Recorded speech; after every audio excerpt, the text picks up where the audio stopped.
Nako, nabalitaan man nyo, meron namang isang mayor sa Leyte, 4th District ng Leyte, kung saan ang kinakatawan dyan o kumakatawan bilang congressman ay ang aktor, politician na si Richard Gomez. Ay nako, ito na.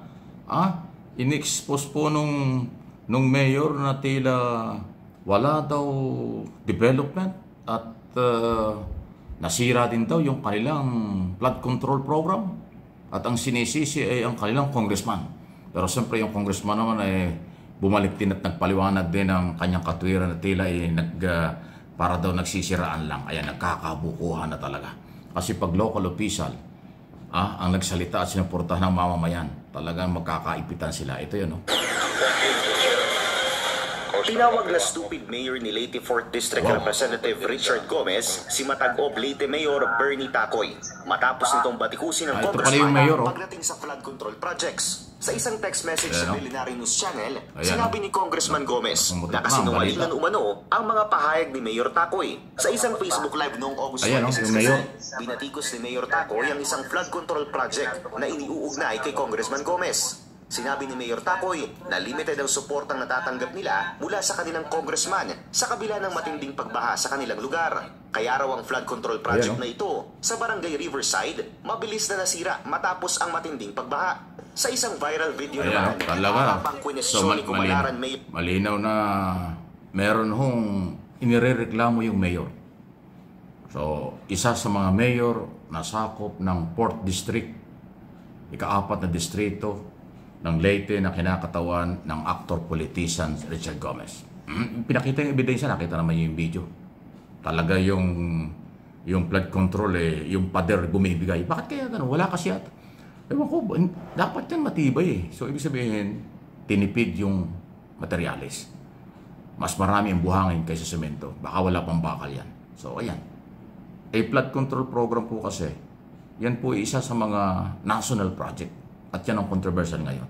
Ngayon, pero ang sagot naman grabe naman itong reaksyon ni Richard Gomez. Stupid mayor daw. Paano magiging stupid na mayor yun? Sinasabi lang naman niya yung kanyang nararamdaman at nakikita na talagang problema doon sa kanyang lugar. Alam nyo kasi, ang mga national project, hindi naman kakayanin makuha yan ng mayor kung walang koneksyon sa national government. Ang congressman, ang talagang merong access na makipag-coordinate sa national government para makapagdala ng mga project sa distrito. Ganun po kung ganyan na may pinagawang project, tapos bumigay ng, kahit naman yung semento, bago pa yun, bumigay na, nasira na naman. So may problema. Kasama ito dun sa putok na balita na talagang may kalokohan sa paggawa ng mga proyekto. So isa lang yan. Kaya lang, hindi ko alam kung bakit masyado namang ganun kaagad, stupid kaagad. Katangahan ba yung magsabi ng totoo? Katangahan ba yung gawain ng mayor na sabihin kung ano yung totoo sa kanyang probinsya? Sana si Richard Gomez maging maingat din sa pananalita kasi actor-politician siya. Kilala siyang artista, kilala siyang politician dahil dati siyang mayor, congressman ngayon, napapalitan na lang siya ng kanyang asawa. At higit sa lahat, siya yung kinatawan ng ika-4 ng distrito. Di dapat magtulungan na lang. Di ba? Pero yung sabihin mo kagad na stupid yung mayor, katangahan ba yung magsabi at magpakita ng video at saloobin kung ano ang tunay na sitwasyon? So, ayan, nag-aaway na po. Actually, doon sa Zamboanga, mayroon pang isa Kita nyo, ito, pakinggan nyo ito. Mayroong parte doon sa parte ng Mindanao. Sinisisi na ng mayor yung ng mga mamamayan, yung mismong kinatawan ng Department of Public Works and Highway.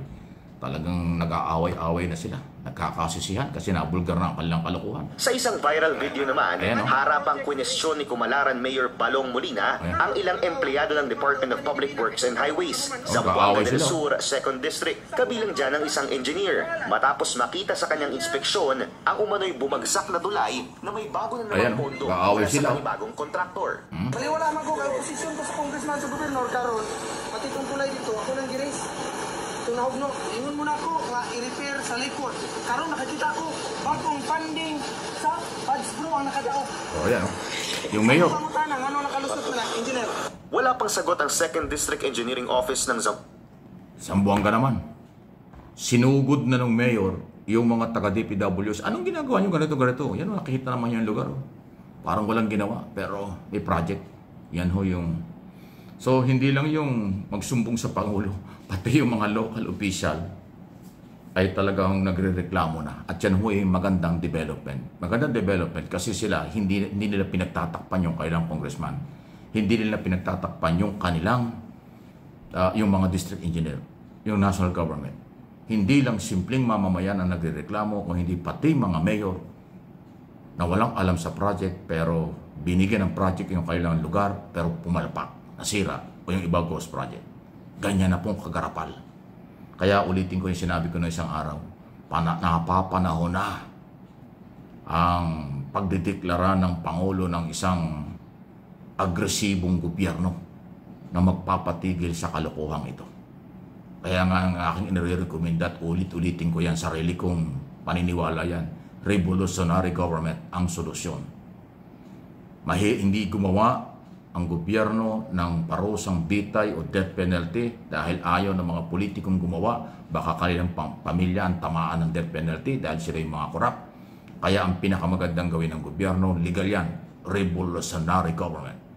Abolish ang lahat ng opisinang involved sa korupsyon, palitan, pati saligang batas, baguhin ang sistema ng gobyerno. Yan ang nakikita natin. Yung paggawa ng death penalty, isa niyang solusyon. Pero kung hindi nila gagawin yun, revolutionary government ang kailangan dito. Kailangan dito yung matapang na liderato. Matapang at agresibong galaw ng Executive Department. Kasi ngayon, putok na ang sitwasyon. Hindi lang reklamo ng mamamayang sibilyan, kung hindi pati ang reklamo ng mga mayor sa mga city mayor, municipal mayor, at governor na sila'y biktima ng kapalpakan na proyekto ng national government. At sila yung binabaha. Sila yung nawawala ng buhay, nawawala ng ari-arian, nasisira ang sakahan, nasisira ang mga appliances pag bilhubog sa tubig baha dahil sa palpak na proyekto. Pero tuloy-tuloy nating binabayad ang ating buwis. Tuloy-tuloy sila taon-taon kumukuha ngayon. May proposal na 6.7 trillion for 2026. Kwentahin mo bawat araw, ilang bilyon ang kailang gagastusin. Eh dito nga sa pag-aaral sa kasalukuyang taon 2025, 16 billion everyday pala ang gastos ng ating gobyerno. Sa national government pa lang. 16 billion a day ang gastos nila sa atin, gastos natin. Pero ang income ng gobyerno ay 14 billion lang. Or sorry, 12 billion. So 4 na billion ang ating deficit araw-araw. Pag kinuwenta mo sa 365 days times 4 billion deficit, billion, trillion talaga ang ating utang. Ganyang kalupit ang kwentahan dyan. Nangungutang na tayo, kulang ang pera natin, ninanakaw pa. Ganun katindi. Malaki ang gastos ng gobyerno, maliit ang income, tapos nanakawan pa. Ganyang kalupit ang nangyayari. Kaya revolutionary government, i-overhaul, baguhin ang buong sistema ng gobyerno. Alisin ang dapat alisin, i-abolish ang dapat i-abolish. Revolutionary government. Legal po yan. Kailangan gawin yan. Pag hindi ginawa, mababaliwala ang laban. Maniwala kayo, magtatakipan lang sila.